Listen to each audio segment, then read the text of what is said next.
अगर कोई स्त्री संबंध के लिए कब तैयार होती है, यह सवाल ज्यादातर लोग गलत जगह देखकर समझने की कोशिश करते हैं। चाणक्य कहते हैं कि निर्णय शरीर से नहीं, मन से शुरू होता है, और मन के बदलते ही अंग अपने आप संकेत देने लगते हैं। आज जो बात बताई जा रही है वह किसी को मजबूर करने या चाल चलने की नहीं है, बल्कि यह समझने की है कि कब सामने वाला व्यक्ति मानसिक और भावनात्मक रूप से जुड़ाव के लिए तैयार होता है। अगर पुरुष यह फर्क समझ ले तो वह न तो जल्दबाजी करता है, न ही गलत संकेत पड़ता है। सबसे पहला संकेत आंखों से जुड़ा होता है। आंखें कोई अंग नहीं है जो झूठ बोलें। जब स्त्री किसी पुरुष के साथ सामान्य से अधिक देर तक आंखों का संपर्क बनाए रखती है और बातचीत के दौरान उसकी नजरें भागती नहीं हैं, तो यह बताता है कि वह उस व्यक्ति की उपस्थिति में सहज है। चाणक्य के अनुसार सहजता ही किसी भी संबंध की पहली सीढ़ी होती है। यहां कोई जल्दबाजी नहीं होती, केवल स्वीकार्यता होती है। दूसरा संकेत चेहरे के हाव भाव में आता है। जब बातचीत के दौरान स्त्री का चेहरा बार बार कठोर से कोमल में बदलता है, हल्की मुस्कान बिना कारण उभर आती है और वह सामने वाले की बातों पर अनजाने में प्रतिक्रिया देने लगती है, तो यह मन के खुलने का संकेत है। चाणक्य कहते हैं कि जब मन खुलता है तो चेहरे का नियंत्रण ढीला पड़ जाता है और वही भावनाएं बाहर आने लगती हैं जो भीतर चल रही होती हैं। तीसरा संकेत आवाज और शब्दों की गति में होता है।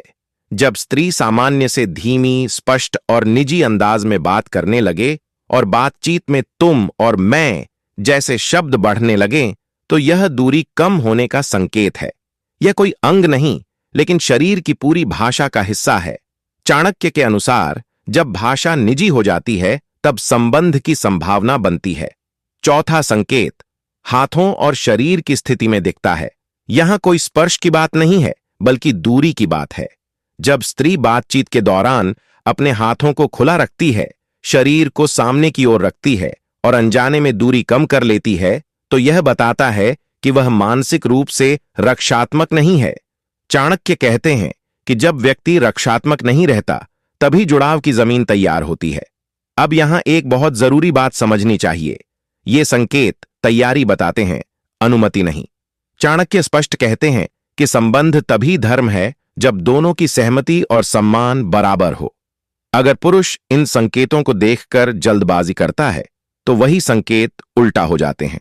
इसलिए समझदारी यही है कि इन संकेतों को पहचानकर भी संयम रखा जाए। यहीं पर अधिकांश पुरुष गलती करते हैं। वे अंग देखकर निष्कर्ष निकाल लेते हैं, जबकि असली परीक्षा व्यवहार में होती है। क्या स्त्री बातचीत जारी रखना चाहती है? क्या वह समय बढ़ा रही है? क्या वह विषय बदलकर भी संपर्क बनाए रखती है? ये सब मन की तैयारी के संकेत हैं। चाणक्य कहते हैं कि जहां मन तैयार होता है, वहां शरीर खुद पीछे नहीं रहता, लेकिन जहां मन नहीं, वहां शरीर का कोई संकेत स्थायी नहीं होता। इस पहले भाग का सार यही है कि संबंध की तैयारी बाहरी अंगों से नहीं, बल्कि अंदरूनी सहजता से शुरू होती है। जो पुरुष यह समझ लेता है, वह कभी गलत समय पर आगे नहीं बढ़ता, और जो नहीं समझता, वह संकेत होते हुए भी अवसर खो देता है। यहीं पार्ट 1 समाप्त होता है। पार्ट 2 में बताया जाएगा कि किन संकेतों को पुरुष अक्सर गलत समझ लेते हैं, कौन से संकेत भ्रम पैदा करते हैं, और चाणक्य के अनुसार सही समय पहचानने की अंतिम कसौटी क्या है। चाणक्य कहते हैं कि सबसे बड़ा भ्रम वहीं पैदा होता है जहां पुरुष संकेतों को अपनी इच्छा के अनुसार पढ़ने लगता है। इसलिए अब यह समझना जरूरी है कि कौन से अंगों और व्यवहारों को लोग अक्सर संबंध की तैयारी समझ लेते हैं, जबकि वास्तव में वे सामान्य मानवीय प्रतिक्रियाएं होती हैं। अगर यह फर्क नहीं समझा गया तो सम्मान टूटता है और अवसर हमेशा के लिए बंद हो जाता है। पहला बड़ा भ्रम शारीरिक सजावट को लेकर होता है। बहुत से पुरुष यह मान लेते हैं कि अगर स्त्री अपने कपड़ों, बालों या रूप रंग पर ध्यान दे रही है तो वह संबंध के लिए तैयार है। चाणक्य इसे मूर्खता कहते हैं। सजावट आत्मसम्मान और आत्मविश्वास का संकेत हो सकती है, किसी पुरुष के लिए न्योता नहीं। अगर सजावट के साथ साथ व्यवहार में निजी रुचि, समय देना और संवाद की गहराई नहीं बढ़ रही, तो वहां कोई तैयारी नहीं है। दूसरा भ्रम हंसी और खुलकर बात करने से जुड़ा होता है। स्त्री का हंसना, मजाक करना या सहज बातचीत करना कई बार उसकी सामाजिक प्रकृति होती है। चाणक्य कहते हैं कि हंसी मन का द्वार खोलती है, लेकिन हर खुला द्वार अंदर आने का निमंत्रण नहीं होता।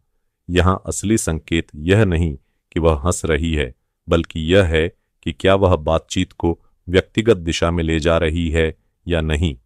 तीसरा भ्रम समय देने को लेकर होता है। बहुत से पुरुष सोचते हैं कि अगर स्त्री समय दे रही है, देर तक बात कर रही है, तो वह संबंध के लिए तैयार है। चाणक्य यहाँ एक सूक्ष्म बात बताते हैं। समय देना और समय मांगना अलग बातें हैं। अगर स्त्री खुद बातचीत का समय बढ़ाती है, खुद अगला विषय लाती है, खुद अगली मुलाकात की बात करती है, तभी यह संकेत बनता है। सिर्फ उपलब्ध होना तैयारी नहीं है। अब आते हैं उन वास्तविक संकेतों पर जिन्हें चाणक्य निर्णायक मानते हैं। पहला निर्णायक संकेत है भावनात्मक सुरक्षा। जब स्त्री अपने डर, असमंजस या निजी उलझने साझा करने लगे, तब समझिए कि वह आपको अपने मन के भीतर आने दे रही है। चाणक्य कहते हैं कि जो व्यक्ति अपने मन की कमजोरियां दिखा देता है, वह केवल मनोरंजन नहीं ढूंढ रहा होता, बल्कि भरोसे का आधार बना रहा होता है। बिना भावनात्मक सुरक्षा के कोई भी संबंध टिकता नहीं। दूसरा निर्णायक संकेत है सीमाओं की स्पष्टता। यह सुनने में उल्टा लग सकता है, लेकिन जब स्त्री अपनी सीमाएं स्पष्ट रूप से बताने लगे और पुरुष उन सीमाओं का सम्मान करे, तब ही आगे का रास्ता खुलता है। चाणक्य कहते हैं कि जो पुरुष सीमा का सम्मान करता है, वही भविष्य में सीमा के भीतर प्रवेश का अधिकारी बनता है। जो सीमा तोड़ने की कोशिश करता है, उसके लिए सारे द्वार बंद हो जाते हैं। तीसरा निर्णायक संकेत है निरंतरता। आज जुड़ाव, कल दूरी, यह तैयारी नहीं है। अगर स्त्री का व्यवहार स्थिर है, उसका संवाद एकसा है और वह समय के साथ और अधिक सहज होती जा रही है, तो यह बताता है कि उसका मन किसी दिशा में आगे बढ़ रहा है। चाणक्य के अनुसार अस्थिरता आकर्षण हो सकती है, लेकिन संबंध की तैयारी नहीं। अब सबसे अंतिम और सबसे महत्वपूर्ण कसौटी, जिसे चाणक्य धैर्य की परीक्षा कहते हैं। अगर पुरुष संयम रखता है, जल्दबाजी नहीं करता और फिर भी स्त्री का जुड़ाव कम नहीं होता बल्कि बढ़ता है, तो यह स्पष्ट संकेत है कि वह संबंध को लेकर मानसिक रूप से तैयार हो रही है। लेकिन अगर संयम के साथ ही स्त्री दूर हो जाती है, तो समझ लेना चाहिए कि वहां सिर्फ क्षणिक आकर्षण था, तैयारी नहीं। चाणक्य स्पष्ट कहते हैं कि संबंध पाने का रास्ता चालाकी से नहीं, स्पष्टता और सम्मान से बनता है। जो पुरुष अंगों को पढ़ने से पहले मन को पढ़ना सीख लेता है, वही सही समय पहचान पाता है, और जो सही समय पहचान ले, उसे कुछ साबित करने की जरूरत नहीं पड़ती। इस दूसरे भाग का सार यही है कि संबंध की तैयारी कोई जादुई क्षण नहीं होती, बल्कि छोटे छोटे व्यवहारिक बदलावों की श्रृंखला होती है।